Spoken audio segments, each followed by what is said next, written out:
नमस्कार साथियों, हिंदी स्टेनो बढ़ोत वाले चैनल में आपका हार्दिक स्वागत है।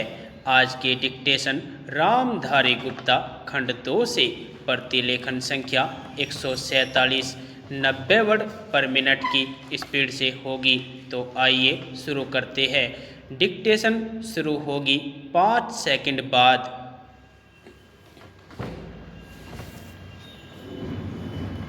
स्टार्ट। महोदय, हमारे सामने सबसे बड़ा और तात्कालिक प्रश्न है राहत कार्य को संगठित करने का। इस संकट का सामना करने के लिए हम धन और सामग्री के रूप में सभी तरह के साधन जुटाते रहे हैं और जुटा रहे हैं। राजस्थान, गुजरात, महाराष्ट्र, मैसूर, आंध्र प्रदेश और त्रिपुरा में राहत कार्यों में 48 लाख लोग लगे हैं। ये कार्य जिस पैमाने पर किए जा रहे हैं वैसा पहले कभी नहीं हुआ था। कठिनाइयाँ वास्तव में बड़ी बड़ी है, लेकिन यह पहला मौका है कि सरकार को सहायता का इतना बड़ा काम हाथ में लेना पड़ा है। लगभग 90,000 विभिन्न राहत कार्य चलाए जा रहे हैं। सबसे ज़्यादा कठिनाई जल आपूर्ति के अभाव की है, जिसे दूर करने के लिए कुछ कदम उठाए गए हैं। कुएं खोदने, रिग्स के उत्पादन और पानी को जगह जगह पहुंचाने के लिए परिवहन व्यवस्था के वास्ते ऋणों और अनुदान के विशाल कार्यक्रम शुरू किए गए हैं। पशुओं से संबंधित मुश्किलें भी है। सहायता शिविर खोले गए हैं। वनों से चारा जगह जगह पहुंचाने के लिए सरकारी सहायता या कर्जे की व्यवस्था की गई है। हम चारे की नई किस्मों की खोज का भी प्रयास कर रहे हैं, जैसे गन्ने का ऊपरी हिस्सा। ऐसी ही अन्य चीज़ें भी हो सकती है। 4 अरब 45 करोड़ रुपये की राशि इन कार्यों के लिए दी गई है। मुझे खेद है कि कभी कभी यह बताने की कोशिश की जाती है कि हम एक राज्य की अपेक्षा दूसरे के साथ पक्षपात दिखाते हैं।